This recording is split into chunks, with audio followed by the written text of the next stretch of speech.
हाय, मी सुनीता तुमच्यासाठी मसूर डाळ कांदा रेसिपी घेऊन आलेली आहे। याला दुसरे नाव सावजी डाळ कांदा असेही म्हणतात। चला तर मग मी एका प्लेटमध्ये मसूर डाळ, 2 कांदे, 1 टोमॅटो, काही लसणाच्या पाकळ्या व कढीपत्ता घेतलेला आहे। मी आता पूर्ण तयारी करून घेत आहे। इकडे मी टोमॅटो व कांदा कापून घेणार आहे। मसूर डाळ ही आपल्या आरोग्यासाठी खूप चांगली असते आणि आपलं तारुण्य टिकवण्यासाठी सुद्धा खूप चांगली असते, स्किनसाठी पण चांगली असते। कारण की बऱ्याच ब्युटी प्रॉडक्टमध्ये मसूर डाळीचा फेस पॅक वापरतात, तेव्हा मसूर डाळ कधीही आपण खावी, आपल्या आरोग्यासाठी ती चांगलीच असते। आता माझा कांदा टोमॅटो कापून झालेला आहे, लसूणसुद्धा कापून झालेला आहे, कढीपत्ता तोडून झालेला आहे।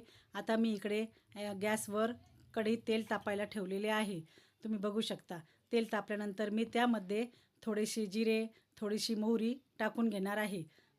तेल अजून एवढं तापलेलं नाही, मी अगोदरच टाकून दिले गेलं माझ्याकडनं। आता जिरे व मोहरी तडतडले गेले आहेत।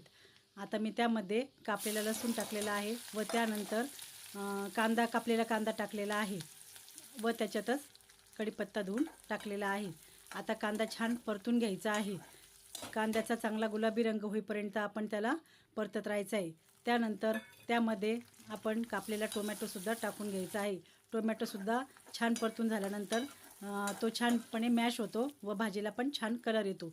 आता दोन्ही छान परतून झालेले आहे। त्यामध्ये मी दळलेली मिरची आपली घरची आणि थोडासा मसाला, हळद आणि थोडंसं अजून आपला खडा मसाला तो मी टाकून घेणार आहे आणि हे परत एकदा छानपैकी मस्त परतून घेणार आहे। तुम्ही बघू शकता त्यामध्ये मी थोडासा प्रवीण मसाला व कोथिंबीरसुद्धा मी लगेच टाकून घेतलेली आहे व आता छान परतून घेत आहे। तुम्ही बघा मस्त परतून झालेले आहे, छानपैकी वासही छान येत आहे आणि कलरही छान दिसत आहे। त्यामध्ये आता आपण अर्धा ग्लास पाणी टाकून घ्यायचे आहे, कारण की कांदा टोमॅटो ते सर्व मिश्रण एकदम छान शिजले की भाजीला कलर पण छान येतो। त्यानंतर मी त्यामध्येच मीठसुद्धा टाकून घेणार आहे। टोमॅटोचं एकदम मिठाने पाणी होऊन जातं, खूप छान होऊन जातं।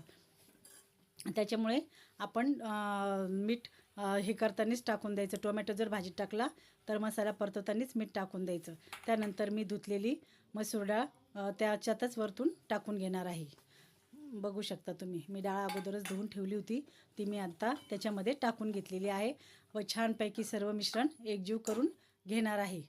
मिश्रण कलर पण खूप छान येत आहे आणि जास्त पाणी टाकायचं नाही, आपल्याला कोरडीच डाळ करायची आहे डाळ कांदा, त्याच्यामुळे आपण पाणी काही जास्त टाकायची गरज नाही। मसूर डाळ लगेच 5 मिनटात शिजते, त्याला काही जास्त वेळ शिजायला लागत नाही। बघा तुम्ही, डाळ शिजत आलेली आहे, अजून थोडीशी 2-3 मिनटं शिजू द्यावी लागणार आहे।